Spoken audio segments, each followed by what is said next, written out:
ఈరోజు ఆపరేషన్ అయిన తర్వాత 2.5 నెలల తర్వాత నగిరి నియోజకవర్గంలో అడుగుపెట్టాను.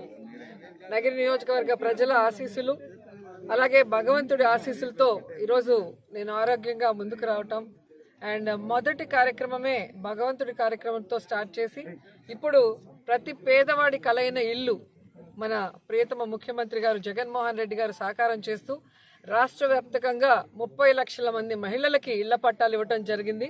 ఈరోజు 28 లక్షల మందికి ఇల్లు కట్టించబోతున్నారు.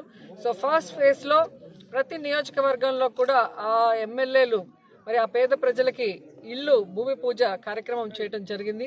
సో నా నియోజకవర్గంలో మున్సిపాలిటీలో దాదాపుగా 3065 మంది పేదలకి ఇల్లు ఇస్తున్నాం. దాంట్లో ఇక్కడ ఒక బిట్ ఈరోజు 308 ఇళ్లకి భూమి పూజ చేయడం చాలా సంతోషంగా ఉంది.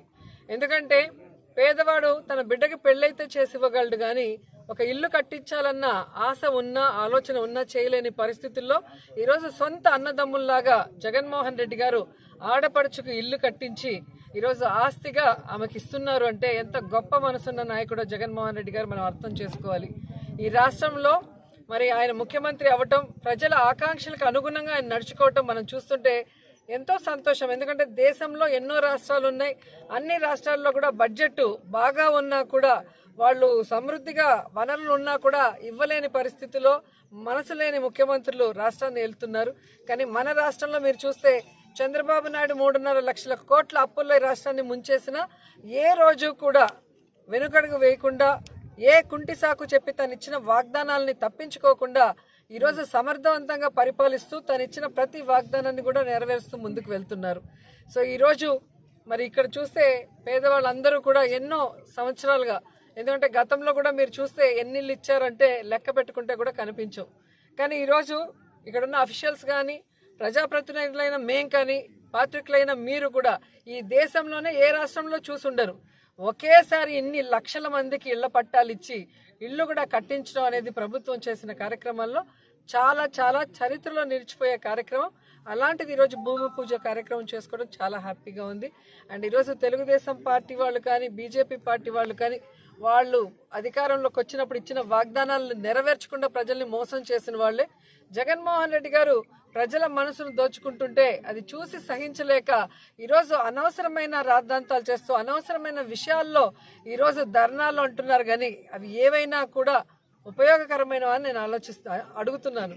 ఎందుకంటే ఈరోజు కరోనాతో అతలాకుతలం అవుతుంటే ఒక బాధ్యత కలిగిన ప్రతిపక్షంగా మరి టీడీపీ కానీ చంద్రబాబు నాయుడు లోకేష్ ఎక్కడా కూడా ప్రవర్తించలేదు.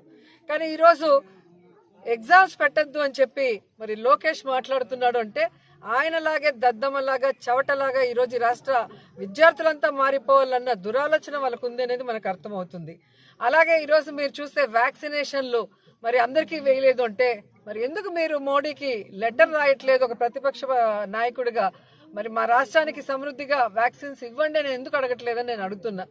ఈరోజు మోడీ గారి వల్ల రాష్ట్రానికి రావాల్సినవి రాకపోతే వాటిని జగన్మోహన్ రెడ్డి గారు ఒక బాధ్యత కలిగిన ముఖ్యమంత్రిగా వెళ్ళి కలవటం, అక్కడ తను రాష్ట్ర పరిస్థితులను వివరించడం, అలాగే లెటర్ రాయటం కూడా చేస్తున్నారు. కానీ వీళ్ళు చేయరు. ఎందుకంటే వీళ్ళ చిట్టా బయటకు తీస్తే జైలుకి వెళ్తారు, బయటికి రారన్న భయంతో ఎంతసేపు సెంట్రల్కి సంబంధించిన విషయాల్ని కూడా స్టేట్ పైన రుద్ది తమ ఛానళ్లలో ప్రజల్ని మోసం చేయాలని చూస్తున్నారు. కానీ మోసపోయేదానికి ప్రజలు ఎవరు కూడా సిద్ధంగా లేరు. ఎందుకంటే గత ప్రభుత్వాలని చూశారు. ఈరోజు జగన్మోహన్ రెడ్డి గారు చిన్న వయసులో మొదటిసారి ముఖ్యమంత్రి అయినా కూడా ఎంత బాధ్యతగా ఒక కుటుంబానికి ఒక కొడుకు చేస్తున్నటువంటి విధంగా ఈ రాష్ట్రానికి చేస్తున్నారో కూడా గమనిస్తున్నారు. కాబట్టి ఇక ఇలాంటి పిచ్చి రాద్ధాంతాలకు వీళ్ళ పిచ్చి ప్రెస్ మీట్లకు ఎవరు కూడా కన్ఫ్యూజ్ అవుతారని నేను అనుకోవట్లేదు. సో మళ్ళీ అందరి ఆశీస్సులతో నగిరిలో అడుగుపెట్టాను. నన్ను నగిరి ఆడపడుచుగా నాకు 2 సార్లు ఎమ్మెల్యేగా గెలిపించి మరి అసెంబ్లీకి పంపించిన గౌరవాన్ని వీళ్ళు కాపాడారు. కాబట్టి నా జీవితాంతం వీళ్ళకి రుణపడి ఉంటాను. ఎంత చేసినా కూడా నగిరి ప్రజలకి తక్కువే నేను అనుకుంటున్నాను.